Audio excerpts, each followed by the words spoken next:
a la que va a llegar el aire nuevo a lo que son los alvéolos, sacos alveolares, conductos alveolares y bronquiolos respiratorios. Como podemos ver en la imagen, tenemos aquí la división de bronquios y bronquiolos, que estas se van a dividir subsecuentemente en lo que son los conductos alveolares, que a partir de ahí se van a formar lo que son los sacos alveolares, y pues cada saco alveolar pues va a estar conformado por alvéolos por sí solos, como podemos ver en la imagen ahí en el círculo señalado. Entonces nuestra definición abarca lo que es la velocidad a la que va a llegar el aire a este nivel, que son los alvéolos, que es la estructura más pequeña en nuestro sistema respiratorio. Muy bien. ¿No hay señalador? Sí, ahí se puede ver el señalador. Ándale, ya lo vi. Es una flecha negrita, chiquita. Sí se ve. Adelante. La siguiente, por favor. Entonces también tenemos que definir otros conceptos. Por ejemplo, espacio muerto. El espacio muerto es una cavidad en que se va a llenar de aire en las vías aéreas, pero aquí no se va a producir un intercambio gaseoso, o sea que no tiene función en lo que es el intercambio de gases. Y este se encuentra principalmente en lo que es en el aire de la nariz, la faringe y la tráquea. Tenemos que se puede medir este espacio muerto, como nos explica el libro, mediante un medidor de nitrógeno. El paciente lo que va a hacer es una respiración profunda de oxígeno puro, y esto lo va a llenar de oxígeno puro todo su espacio muerto. Y después nos va a arrojar lo que es la gráfica que podemos ver en la diapositiva, que en el eje de las X tenemos lo que es el aire expirado en mililitros. En el eje de las Y podemos ver el porcentaje de nitrógeno. Entonces, ¿cómo obtenemos esta gráfica? Pues primero, como inhaló el paciente oxígeno puro, lo primero que va a salir es el espacio muerto lleno de oxígeno puro. Entonces, el área sombreada en gris es lo que nosotros llamamos espacio muerto. Después que la expiración va a sacar lo que es el paciente nitrógeno, y este se va a medir mediante el medidor de nitrógeno y va a ser una curva hacia arriba, que es el aire de los alvéolos que se está expulsando que contiene nitrógeno. Y después este va a ser lo que es una meseta. Esta meseta nos indica lo que es el concentración de porcentaje de nitrógeno en lo que es el que se contiene en los alvéolos. Entonces, como mencioné, el espacio muerto tiene es un área sombreada en gris, que es en la gráfica, y podemos concluir que el porcentaje, bueno, más bien los mililitros de aire que contiene el espacio muerto, que contiene la nariz, la faringe y la tráquea, son en total 150 mililitros de aire. La siguiente, por favor. Bueno, también tenemos dos tipos de espacio muerto, lo que es el espacio muerto anatómico y el fisiológico, que les voy a explicar. El espacio muerto anatómico es aquel que va a medir el volumen se contiene en todo el sistema respiratorio, que no contenga alvéolos ni las demás zonas que ocurre el intercambio gaseoso. Entonces en la imagen podemos ver que el espacio muerto anatómico solo llegaría faringe, tráquea, bronquios y bronquiolos, pero no hasta los bronquiolos terminales. Eso abarca todo lo que es el espacio muerto anatómico. Mientras que el fisiológico es el volumen del espacio muerto alveolar. Aquí ya incluye lo que son los alvéolos y donde se realiza el intercambio de gases. Como podemos ver en la imagen, representamos ese circulito en color rojo que ya contiene lo que es el volumen del espacio muerto alveolar en la definición de nuestro espacio muerto fisiológico. Y bueno, de mi parte, finalmente, también les voy a hablar de la frecuencia de la ventilación alveolar. Vamos a definir que la ventilación alveolar también se puede medir en minutos, y es el volumen total de aire nuevo que va a entrar a los alvéolos, como ya mencioné anteriormente, y a las zonas donde ocurre el intercambio gaseoso. Este se puede medir mediante una fórmula que tenemos en la diapositiva, que es igual a la ventilación alveolar, es igual a la frecuencia, que nosotros sabemos, la frecuencia respiratoria es 12 respiraciones por minuto, por la multiplicación de esta resta, que donde BC es igual a lo que es el volumen corriente, que tiene un valor de 500 mililitros, menos el volumen del espacio muerto que ya comenté, que era de 150 mililitros. Si sustituimos todos estos datos en nuestra fórmula, tenemos que la ventilación alveolar es igual a 4.200 mililitros sobre minuto. ¿Y para qué nos sirve saber esto? Pues porque lo vamos a seguir viendo en todos nuestros temas y aparte porque es uno de los principales factores que determina la concentración de oxígeno y de dióxido de carbono en los alvéolos.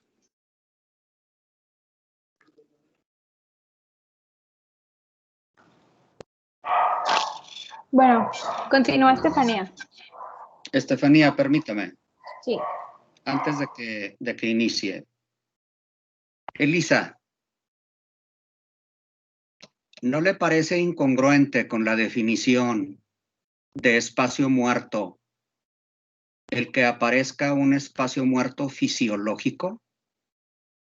Es decir, la definición la dijo muy bien. Es el aire que no intercambia y se encuentra en las vías aéreas altas. Nos dijo incluso la cifra del volumen de espacio muerto. Pero el que aparezca un espacio muerto fisiológico, o yo lo estoy entendiendo mal en esta diapositiva. Un espacio muerto fisiológico y en alvéolo. Bueno, el espacio muerto fisiológico abarca también, por ejemplo, en algunas patologías donde los alvéolos, algunos no son funcionales. Entonces, correcto. Ya, con eso lo aclara.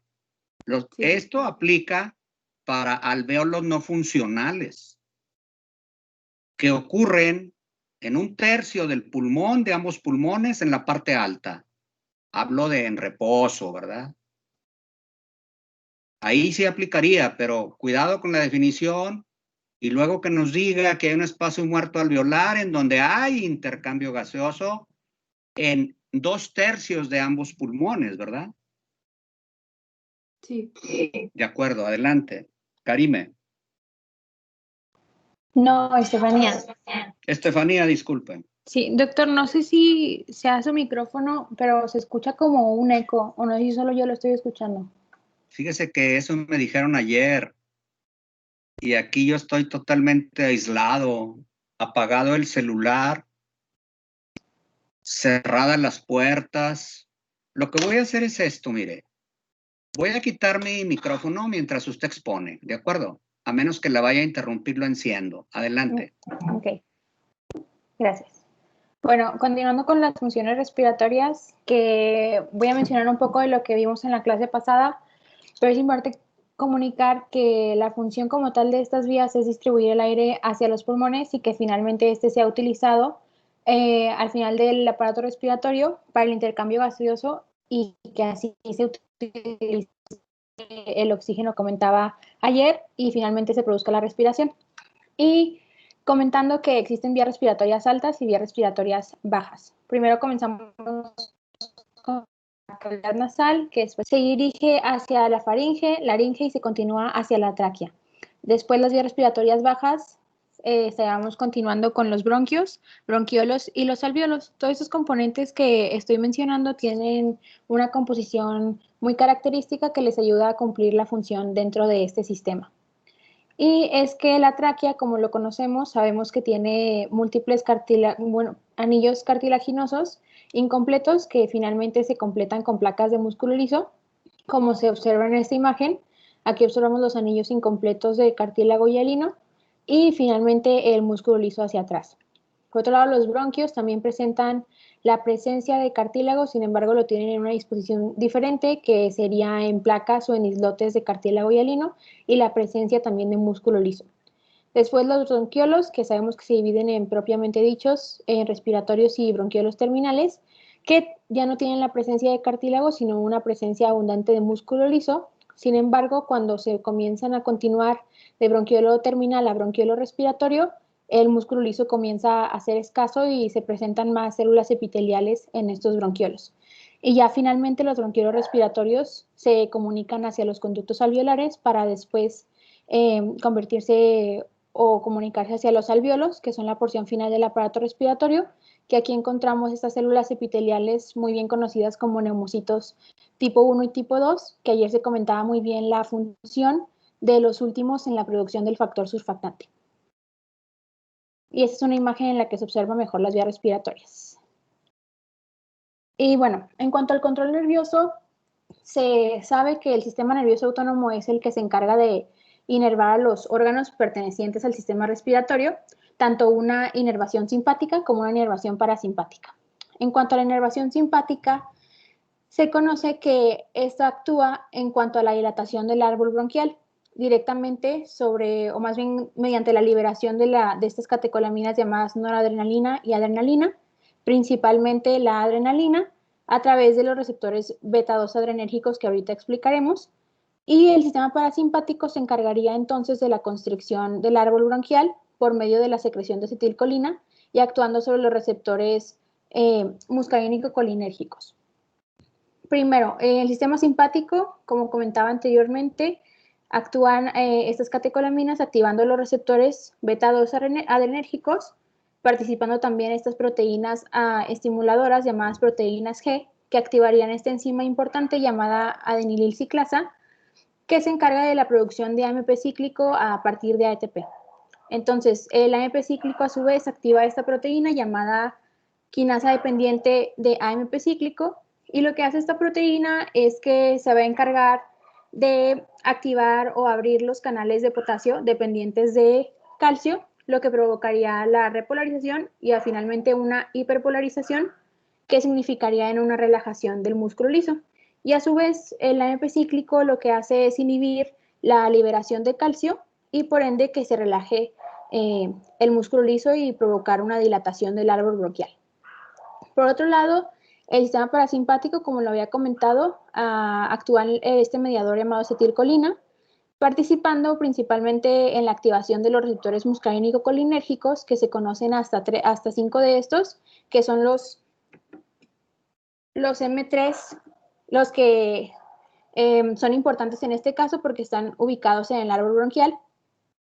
Entonces, cuando llega la acetilcolina, actúa en los receptores muscarínico-colinérgicos de tipo 3 y también estarían participando aquí estas proteínas que comentaba anteriormente, que son las proteínas G, y aquí activarían otro tipo de enzima llamada fosfolipasa C. La fosfolipasa C posteriormente se encarga de la producción de estos segundos mensajeros, como lo puede ser el trifosfato inositol, que se adentra a la célula para dirigirse a los depósitos intracelulares de calcio, y al ser estimulados estos, pues se libera este ion, pues el ion calcio, y por ende se produce la constricción de los bronquiolos.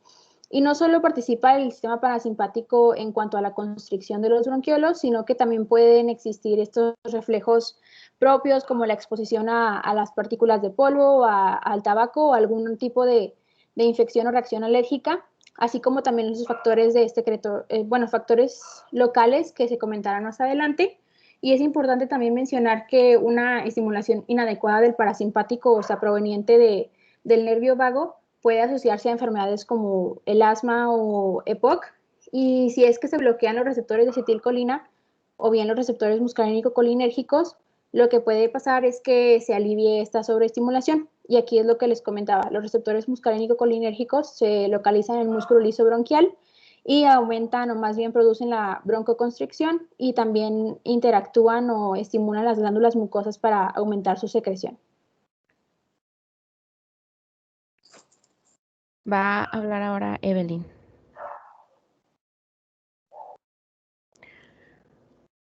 Bueno, ahora vamos a hablar acerca de los factores secretores locales que nos pueden producir una constricción bronquiolar. El primero del que vamos a estar hablando es la histamina. La histamina es una amina biogénica, es una amina porque se deriva de un aminoácido y pues tiene un grupo amino en su composición química. Esta va a estar formada por los mastocitos principalmente, pero también se puede formar por los basófilos. Algo importante que tenemos que resaltar es que para este tipo de sustancia existen 4 tipos de receptores y los que más nos importan a nosotros porque se encuentran en las vías respiratorias son el H1 y el H2, principalmente el H1. Cuando esta sustancia llega al receptor H1 se va a producir una broncoconstricción y va a aumentar también la permeabilidad vascular, que nosotros sabemos que al haber una permeabilidad vascular pues puede producir un edema, lo que causaría una doble obstrucción de las vías aéreas. En la imagen inferior del lado izquierdo es un esquema donde podemos observar que la histidina, que es un aminoácido esencial, va a perder un CO2 y nos va a producir la histamina. Si nos situamos en la imagen del centro, que es un esquema, podemos observar cómo surge la liberación de histamina a través de los mastocitos. Primero llega a nuestro cuerpo una sustancia química que nunca antes había tenido contacto y que si se detecta como una sustancia, como un alergeno, las células B inmediatamente le avisan a las células plasmáticas para que éstas comiencen a producir inmunoglobulina C. Estas inmunoglobulinas C se dirigen a la pared celular o a los mastocitos para situarse ahí con ellos. Cuando existe un segundo contacto del alergeno con nuestro cuerpo, inmediatamente estas inmunoglobulinas C que se encuentran en los mastocitos se van a activar, liberando así la histamina que se encuentra en el citoplasma del mastocito. En el último esquema ya tenemos un mastocito y las diferentes funciones que produce la liberación de histamina. Por ejemplo, produce, o más bien afecta, interactúa en el tegumento, una broncoconstricción de las vías aéreas, así como también la permeabilidad vascular que les mencioné anteriormente, y pues también influye en la secreción de ácidos de jugo gástrico, pero las que más nos importa son las dos centrales que se están señalando. Otro factor local son los leucotrienos, que en el libro se nos menciona, o más bien se llama sustancia de reacción lenta de la anafilaxia. Actualmente nosotros los conocemos mejor como leucotrienos. Estos son eicosanoides y están formados por ácidos grasos poliinsaturados esenciales, como lo son el ácido araquidónico. Al igual que en la pasada, también nos van a producir una broncoconstricción y pues estos leucotrienos están muy relacionados en la fisiopatología del asma. Por eso cuando hay una persona asmática se le administran o se le indican antileucotrienos. Y bueno, también va a ser producida por los leucocitos, de ahí su nombre de leucotrienos. Si nos situamos así rápidamente en el esquema de la derecha, ahí se está señalando el ácido araquidónico, que a partir de la vía de la 5-lipoxigenasa y diferentes reacciones enzimáticas nos va a dar los leucotrienos A. Estos a su vez se dividen en muchos subtipos, como lo son los B, los C, los D, que pues van a causar diferentes reacciones, como lo son la activación de la tormenta de citocinas y también la constricción del músculo liso en las vías aéreas, así como la permeabilidad vascular elevada, que nos causaría un edema. Vamos a hablar ahora de los mocos y los cilios. Primero, ¿qué es el moco? El moco es una sustancia que nos va a recubrir las vías aéreas y va a estar producida por el epitelio, por las células caliciformes del epitelio, así como las glándulas submucosas de las vías aéreas. Esta principalmente su función va a ser humedecer el área, así como también atrapar las partículas para después ser eliminadas a través del movimiento ciliar. Se nos menciona que una célula epitelial tiene aproximadamente 200 cilios en la superficie.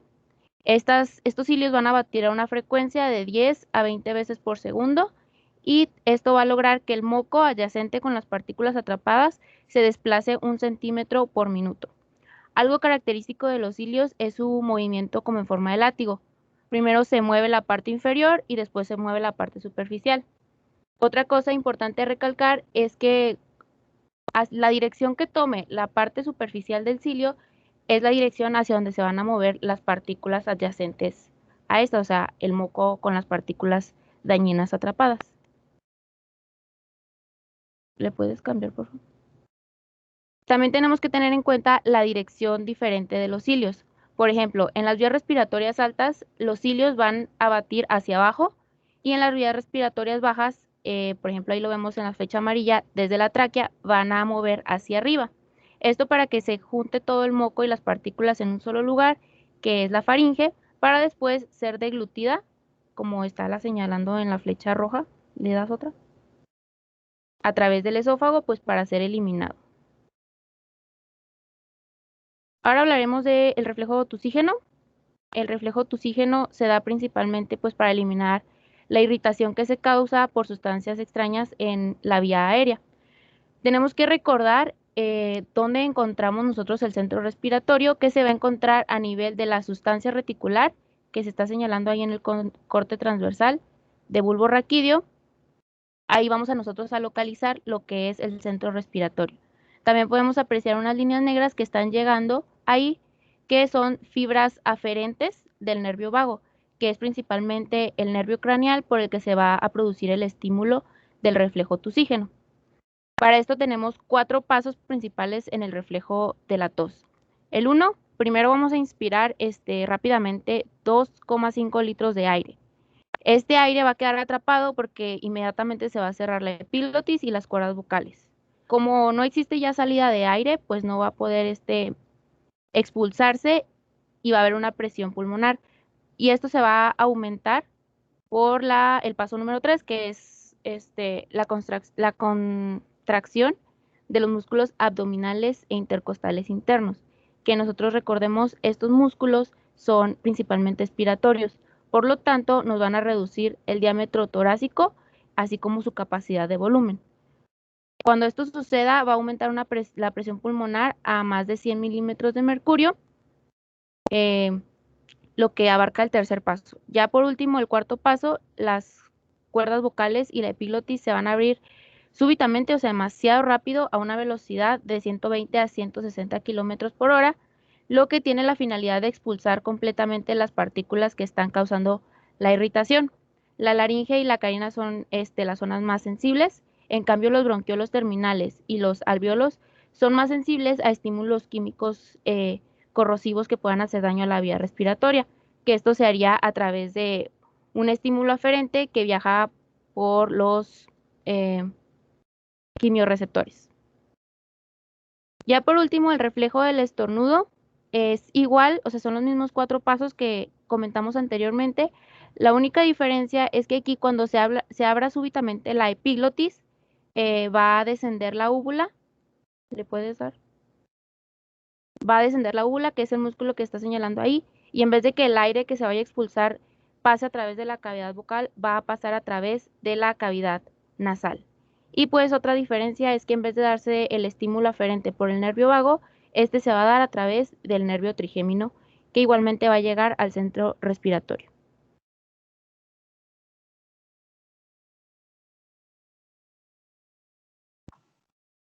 Ahora va a continuar Karime. Voy a hablarles sobre las funciones respiratorias normales de la nariz.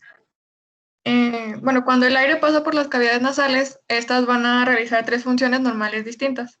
La primera es que el aire pasa por la superficie de las cavidades nasales, que está aproximadamente 160 centímetros cuadrados, y va a ser calentado.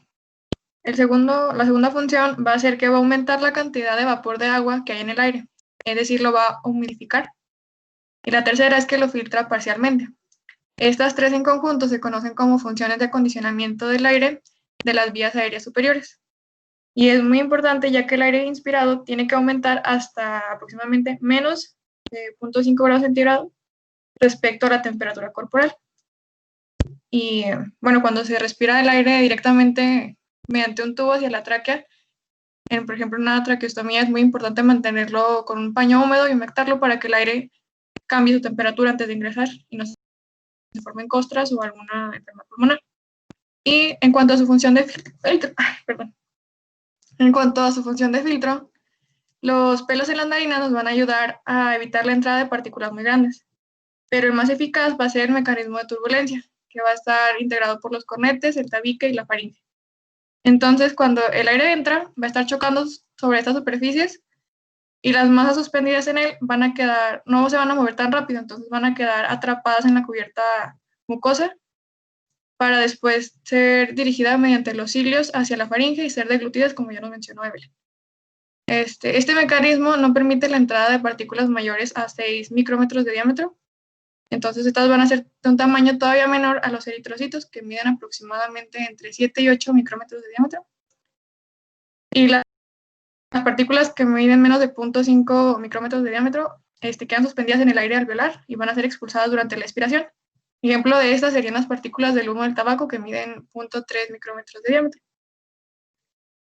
Y pues las que quedan entre estas pequeñas van a quedar atrapadas en los bronquiolos y también pueden ser eliminadas por los macrófagos alveolares, o conocidas como células del polvo, o por los linfáticos.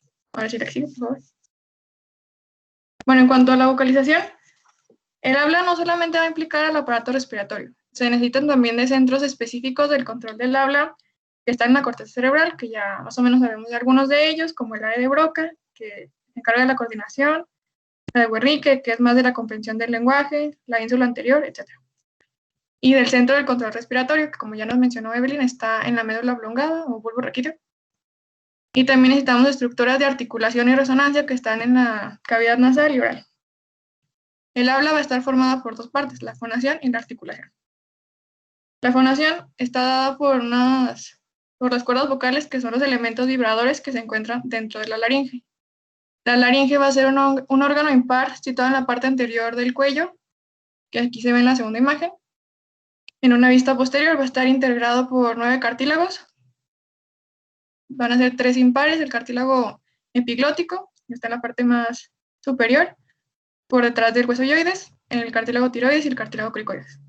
Y por 3 cartílagos pares, que son los corniculados, cuneiformes y aritenoides. Y estos 3 van a necesitar de una estabilidad que va a ser dada por ligamentos y músculos. Por ejemplo, se encuentra la membrana tiroidea, cricotiroidea, y el ligamento más importante que vamos a ver ahorita, que es el ligamento vocal, que se inserta en la parte media del cartílago tiroides y va a terminar sobre la apófisis vocal del cartílago aritenoides. Se ve como una pequeña línea blanca en la tercera imagen. Ahí está señalado. Y también necesitamos de músculos muy importantes que van a ayudar a formar las cuerdas vocales. Bueno, la cuerda vocal inferior va a ser la verdadera y la superior va a ser falsa, porque sus bordes libres no se unen durante la fonación, no nada más lo de inferior como se ve en el GIF. Entonces también tenemos a los músculos que nos van a apoyar en esto, que hay un músculo vocal que tiene las mismas inserciones que el ligamento, y le da una mayor fuerza, y sigue el músculo tiroideo, que se ve como si fuera parte del vocal, pero son diferentes. Este va a formar las cuerdas superiores o verdaderas, o falsas, perdón. También tenemos músculos que nos van a apoyar, como el cricotiroideo, que se ve en la parte más inferior con su porción recta y oblicua, y en la parte posterior tenemos a los músculos aritenoideo transverso y oblicuo, que ayudan al movimiento. Y en la última imagen de la derecha tenemos una vista con un laringoscopio, en el que se puede ver la región de la glotis, también se puede ver pues, la región supraglótica, que es superior a y una pequeña parte de la porción infraglótica. Y se puede ver cómo están abiertas las cuerdas vocales y no están unidos sus bordes libres. A ver si le das a la siguiente, por favor. Ya en cuanto a la articulación y resonancia, vamos a ver que las estructuras necesarias para la articulación van a ser los labios, la lengua y el paladar blando. Pues los labios se cierran o se abren dependiendo del sonido que vayamos a emitir. La lengua adopta diferentes posiciones, ya sea que se coloque sobre el paladar duro o en el piso de la boca o en diferentes lados. Y el paladar blando desciende o se eleva. Y para la resonancia contamos con diferentes estructuras como pues, la boca, la nariz, los senos paranasales, ya sea el maxilar, el frontal, los esfenoidales o las celdillas etmoidales, también la faringe y también ayuda a la cavidad torácica. Y ya sería todo. Aquí está nuestro cierre. Muy bien, ¿ahí me escuchan? Sí, doctor. Ahí ya me escuchan. Dejamos esto para grabar un momento su cierre, que es único, o sea, es una sola página. Y enseguida me dejan compartir. Ya se pueden retirar. Me dejan compartir. Voy a decir unas palabras sobre este equipo que expuso. Felicidades. Excelente exposición. Le pusieron el extra, lo que llaman el plus. Es una exposición excelente, a tal grado que temo que si yo meto mi cuchara, la pueda echar a perder, fíjese. ¿Qué quiero decir con esto? Que este grupo, que ha sido de los mejores en los 2 semestres, ha habido otros, pero yo lo catalogo como excelente. Felicidades de nuevo. Si acaso le digo a Elisa Algo muy pequeño que le voy a decir, pero de lo más leve.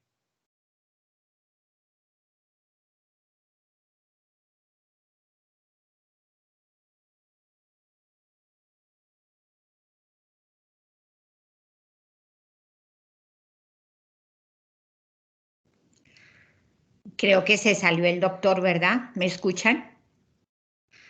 Sí, doctora. Sí, ¿verdad? Sí, doctora. Sí, doctora. Se salió.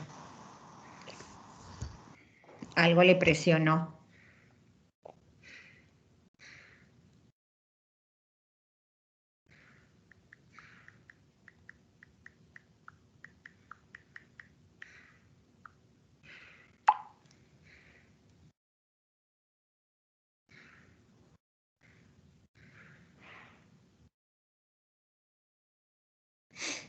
Vamos a esperar a ver si ingresa.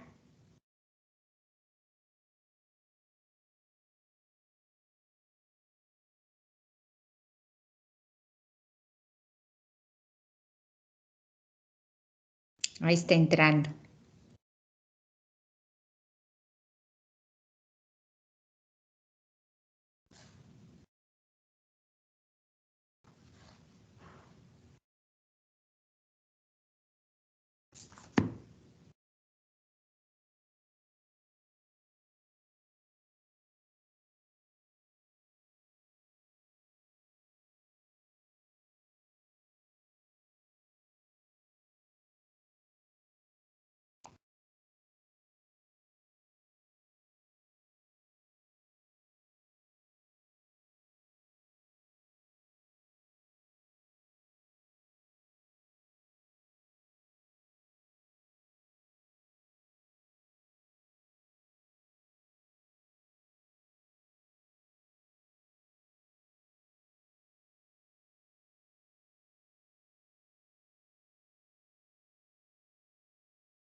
Está intentando entrar el doctor otra vez. Yo creo que se le fue el internet.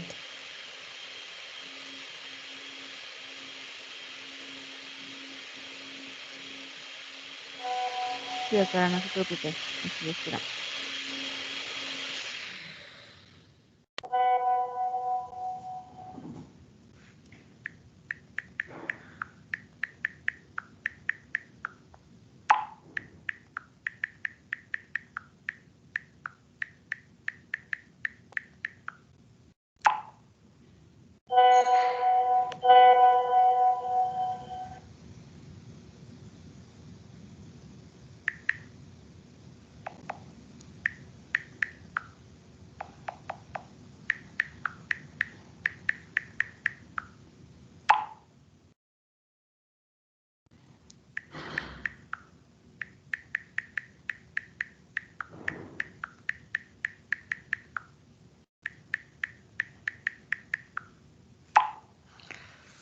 Vamos a ver, chicos, pongan el cierre si quieren mientras del equipo para ir cerrando en lo que el doctor...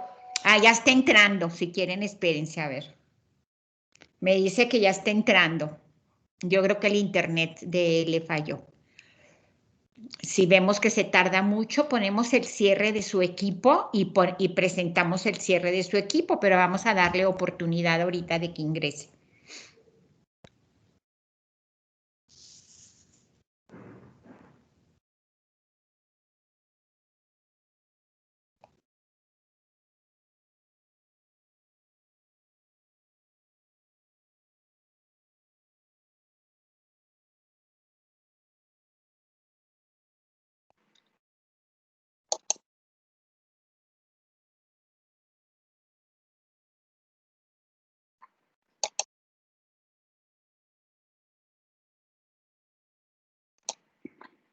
ver si ahí ya me escuchan. Sí, sí te escuchamos, Jaime. Voy a compartir. Mire, lo bueno es que el tema fue expuesto muy bien. Por lo tanto, no tengo tanta presión hoy de exponer, porque voy a escoger, pero muy pocas diapositivas. Y aunque aún hoy no puedo usar el cursor porque estoy en ese proceso, voy a darme a entender. Aprovecho para invitar al resto de los equipos. Cada quien tiene su estilo de exponer, sus formas, y finalmente se logra un objetivo. No quiere decir que cuando yo diga excelente, pues otros no puedan. Claro, pues todos podemos. Así que eso los invito a exposiciones muy buenas en el tiempo acordado. Ahorita ya me quedan 17 minutos, 18 minutos. ¿Ven mi diapositiva 1? Sí. Ok, avanzo. Voy a evitar hoy. Tenía programado hacer preguntas, pero ya no hay tiempo. Así que prepárense, de mañana en adelante habrá preguntas, como siempre han sido. Mis objetivos. Mi primera imagen no tiene nada que decir. Las vías aéreas superiores llegan hasta los bronquios, las inferiores son de los bronquiolos hacia abajo. La tráquea tiene muy diferente estructura porque es muy gruesa, muy grande. Los alvéolos, ahí, antes que los alvéolos, los bronquiolos lo dijeron perfecto. Y con lo que preguntó Dylan se completa esto que anoté aquí. Las funciones de la nariz las dijeron exactas. Calienta, humidifica, filtra. Y ese filtro, pues miren, aquí dice abajo muy claro, hay algunas partículas que no van a poder ser retiradas y llegan hasta los alvéolos, ¿eh? Desgraciadamente los que fuman, y sigo con mi mensaje, dejen de fumar, por favor, porque los 100 productos que contiene el tabaco son muy pequeñitos, son gases, van en gases, tienen un tercio de millonésima de metro. Esto quiere decir que tienen un tercio de milésima de milímetro. Los que nos dañan del humo de tabaco tienen un tercio de milésima de milímetro, nadie los detiene. Y todavía más, le dan el golpe para que entre hasta el alvéolo. Y bueno, vienen todas las consecuencias que ya conocemos, desde la bronquitis crónica hasta el enfisema pulmonar, que es irreversible y que pueden desarrollar un fumador antes de los 50 años. Tampoco me voy a meter con el espacio muerto, ni con la ventilación alveolar. Así que me voy a limitar a detallar la laringe. Si se fijan en la imagen de la izquierda, está hecha de cartílagos. Aquí no hay hueso. El hueso oioides no tiene que ver con esto. Y vean cómo en la imagen de la izquierda, en una vista frontal, se ve claramente arriba el cartílago tiroides, que es el más grande, que es el que podemos tocarnos, y abajito de él el cricoides. El cricoides es un anillo, como se ve en la segunda imagen a la derecha abajo. Pero la más importante de esta imagen es esos dos cartílagos que están arriba y que parecen un par de pajaritos en la tercera imagen, sobre el borde del cricoides, que es más alto atrás que adelante. Ahí están, digamos, insertados los cartílagos aritenoides, que es un par, y que de él nace el músculo tiroaritenoideo que ven en la imagen derecha, totalmente a la derecha. El tiroaritenoideo que va del tiroides al aritenoides. Y el aritenoides con movimientos de giro, insisto, giro, son giros los que da ese cartílago, el aritenoides, y con esos giros abre y cierra, como se ve en la imagen de abajo, en color rosa rojo, abre y cierra la laringe. Bueno, eso es un decir, porque quien abre y cierra la laringe es el cartílago, bueno, es un pseudocartílago, que por cierto, les voy a decir quién la pronunció mal. ¿Quién dijo epiglotis? Quien haya dicho epiglotis la pronunció mal, porque no lleva acento gramatical. Es epiglotis. Vayan al diccionario de términos médicos. Es epiglotis. La epiglotis es la que cierra la laringe. ¿Para qué? Pues para que el alimento baje, se desplace, se deslice al esófago. Pero en la voz no tiene nada que ver la epiglotis. Avanzamos. En esta es más claro todavía la posición exacta de los aritenoides y los giros del mismo que se señalan con flechas. El aritenoides gira como si estuviera bailando con su cintura, ¿no? Haciendo giros.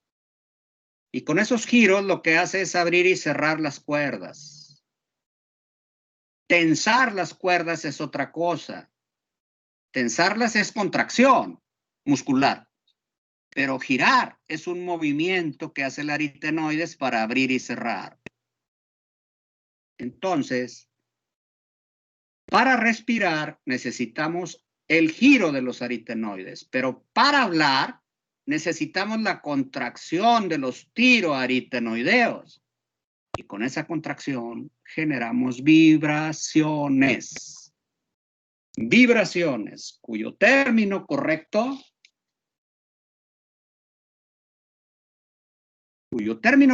es el origen de la fonación.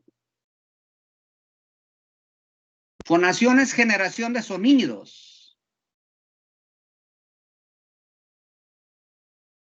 Articulación de la palabra es originar palabras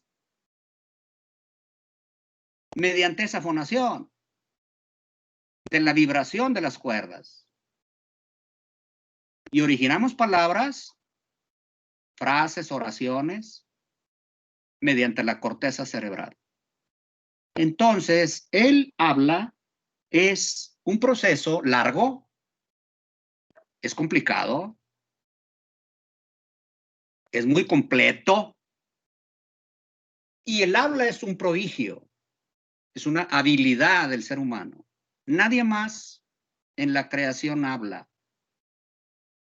Ningún animal habla más que el humano. Los demás generan sonidos, pero esas no son palabras. Entonces, agradezcamos el que crea en un creador, que fuimos dotados de tantos elementos anatómicos para generar el lenguaje. El lenguaje es un invento del ser humano, pero a la vez es una habilidad que se aprende.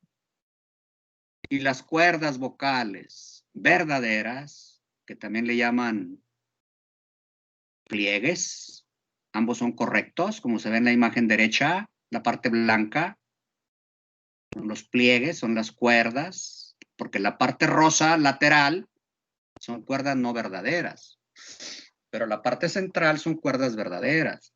Y claro, hay unas cuerdas superiores y unas cuerdas inferiores. La de abajo es no verdadera, la de arriba es verdadera. Eso para recordar algunas cosas de la literatura, ¿verdad? Veamos el detalle de cómo generamos el habla. Bueno, esta imagen, que por cierto es bastante pobre, de Guyton. Le estamos faltando al respeto a Guyton. Bueno, eso es muy relativo. Nosotros podemos tener opinión propia, así sean los autores, porque también ellos se pueden equivocar.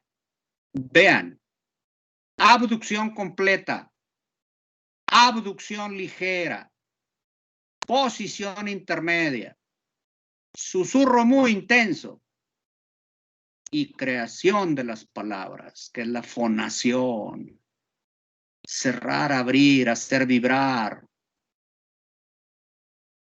El invento de la palabra debió ser muy difícil en la evolución. El invento del lenguaje es el gran avance de la humanidad. Si ustedes analizan históricamente la evolución del ser humano, al principio no hablaba. No tenía herramienta para hablar, quiero decir. Eso se tuvo que aprender. Y luego se tuvo que habituar. Y creado el hábito, se fue mejorando. Bueno, ¿cuáles son las partes del proceso del habla que requieren del sistema nervioso central, la nariz, la boca y la laringe? Incluso otros órganos intervienen. Veamos las tres partes: fonación, articulación y resonancia. Fonación es la generación de sonidos al hacer vibrar las cuerdas, bueno, los pliegues. Es voluntaria y es aprendida.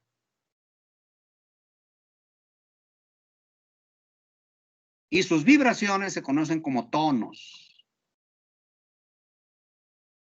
Tonos, sonidos que se dan por contracción y relajación de esas cuerdas, de esos pliegues vocales, que son la palabra que usan los otorrinolaringólogos. Este tema lo van a ver muy amplio en la materia de otorrinolaringología, allá por el 8º, creo, semestre. La articulación de la palabra es la generación de palabras. Ahora sí, la fonación es crear sonidos, pero la articulación de la palabra es generar palabras, frases, oraciones, que son voluntarias y que se aprenden. Y se aprenden siendo muy niños. Antes de 2 años el niño ya está tratando de hablar. Antes de 2 años de edad. Incluso ya genera algunos balbuceos, le llaman. Y por la atención de los padres o la madre, que es la que más se acerca y se da el tiempo de enseñar al niño a hablar, es que se crea la articulación de la palabra, y de la palabra vienen las frases, y de las frases vienen las oraciones. Y luego ya saber hablar es otra cosa, ¿verdad? Resonancia es la prolongación de los sonidos. O sea, resuenan en otros órganos. Lo que generamos en los labios, la lengua, el paladar blando, la epiglotis con su movimiento, las cuerdas verdaderas, los pliegues. Lo que generamos ahí tiene que resonar. ¿Y dónde resuena? Para hacerla crecer, que es lo que estoy haciendo yo ahorita. En la nariz, en los senos paranasales, en la faringe y en la cavidad torácica. Todas son elementos de resonancia. El reflejo tusígeno y el estornudo, solamente insisto, los dos son actos reflejos. Como tal son involuntarios. Es decir, no tenemos que aprender a toser, ni tenemos que aprender a estornudar. Es un acto reflejo que se origina en un estímulo que va hacia el centro, que va hacia el bulbo raquídeo y que regresa haciendo trabajar varios órganos, como lo describieron perfecto las expositoras de hoy. A mí me llama mucho la atención del texto penúltimo del lado izquierdo, que haya tal velocidad en la tos, 120 a 160 kilómetros por hora, y que tengamos que meter 2,5 litros de aire. Esto yo no lo había pensado nunca, hasta ahora que tenemos esta oportunidad. Por eso yo dije que es muy útil el compartir. Todos aprendemos de todos. No queda la menor duda. Y este es mi cierre, pero yo traigo 2 cierres que estoy esperando a que se grabe para que ustedes tengan la oportunidad de verlos más despacio. Los cierres hay que mejorarlos. Todo el tiempo se pueden mejorar. Y mi cierre 2 lo dedico solo a los reflejos, toser y estornudar. Por último, permítanme regalarles, porque esto sí es un regalo, esto. Vamos, se los estoy poniendo en charola de plata. Es una consulta que hice y que me permite traer, recuerden que les he insistido, hay que hacer nuestras propias tablas, y que me permite traer el ojo con el iris, las glándulas salivales, el corazón, las arterias coronarias y los bronquios, que es el tema de hoy en rojo, ahí está, la vejiga, etcétera. ¿Para qué? Pues para que vayamos aprendiendo por segmentos que los alfa 1 intervienen en el iris y en la vejiga, que los alfa 2 intervienen en el tubo digestivo. Perdón, en el tubo digestivo, inhibiendo algunas secreciones, que los beta 1 intervienen en el corazón, en el miocardio, en el sistema de excitación-conducción, y que los beta 2 intervienen para la dilatación bronquial. En cambio, para las arterias coronarias las dilatan. Vean qué caprichoso es esto de los receptores. Y no se diga los muscarínicos. Los muscarínicos, que es un conocimiento, pues no digo reciente, pero nosotros no lo sabíamos cuando estudiamos medicina.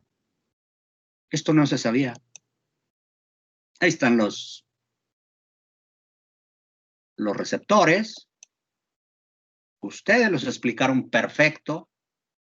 Y yo les dejo esto como un regalo, pero invitándolos a que hagan sus propias tablas. Sáquenlas, guárdenlas, acomódenlas. Bien, con esto yo termino. Si hubiera todavía oportunidad de preguntas, Susana. Sí, Jaime, gracias. ¿Alguna pregunta? Ya es la 1, no sé si tengan clase. Si quieren mañana, el que tenga alguna pregunta, podemos empezar con la pregunta de alguien. ¿Cómo ves, Jaime? O enviarla.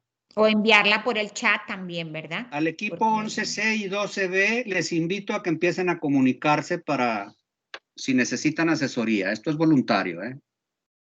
Gracias. Gracias, hasta mañana, chicos. Mañana. Gracias. Muchas gracias. Hasta Bye. mañana. Adiós, hasta luego. Gracias.